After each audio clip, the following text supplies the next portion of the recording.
എന്ത് ചെയ്താലും എന്ത് പ്രവർത്തിച്ചാലും അത് ഏറ്റവും നന്നായ രൂപത്തിൽ ചെയ്യുക എന്നത്. ഇവിടുന്ന് നമ്മൾ തിരിഞ്ഞു പോകുമ്പോൾ നമ്മിൽ ഐക്യമുണ്ടാകണം. ഐക്യം ഉണ്ടാക്കാനും ജനങ്ങളുടെ ഇടയിൽ അഹ്ലുസുന്നത്ത് വൽ ജമാഅത്തിന്റെ അഖായിദുകളിൽ അടിയുറച്ച് നിൽക്കാനും. ആത്മാവ് നിലകൊള്ളുന്നത് മനുഷ്യ ശരീരത്തിലാണ്. ശരീരം വളരുന്നതോ നമ്മൾ കഴിക്കുന്ന അന്നപാനീയങ്ങളിലൂടെയാണ്. അന്നപാനീയങ്ങൾ നമ്മൾ നേടുന്നതോ നമ്മൾ സമ്പാദിക്കുന്ന സമ്പാദനങ്ങളിലൂടെയാണ്.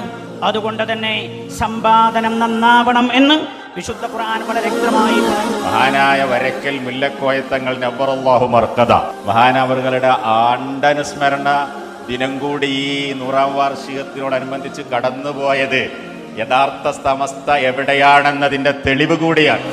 ഒരു പ്രത്യേക തരത്തിൽ ഐക്യസംഘം എന്ന പേരിൽ 1920കളിൽ കടന്നുവന്ന വഹാബി ആശയത്തിനെതിരായി വളരെ കൃത്യമായി നമ്മുടെ പാരമ്പര്യത്തെ ഉറപ്പിച്ചു നിർത്തുകയും അഹ്ലുസുന്നത്തി വൽ ജമാഅയെ ഉറപ്പിക്കുകയും ചെയ്തുകൊണ്ടാണ് സമസ്ത കേരള ജംഇയ്യത്തുൽ ഉലമ ആവിർഭാവം ചെയ്തത്. നമ്മൾ ഇന്ത്യ രാജ്യത്ത് ജീവിക്കുന്ന 140 കോടി ജനങ്ങൾ എന്ന നിലയ്ക്ക് എല്ലാവരും പൗരൻ എന്ന ഒറ്റ ലേബലിൽ മേൽവിലാസത്തിലാണ് അറിയപ്പെടുന്നതെങ്കിൽ അള്ളാഹുവിന്റെ പക്കൽ ഈ ഭൂമിയിൽ ജീവിക്കുന്ന മുഴുവൻ മനുഷ്യരും റബ്ബിന്റെ അടിമ എന്ന മേൽവിലാസമാണ്. അതിനപ്പുറത്തുള്ള പ്രത്യേകമായ ഒരു പ്രിവിലേജുകളും ആർക്കും നൽകപ്പെടുന്നില്ല.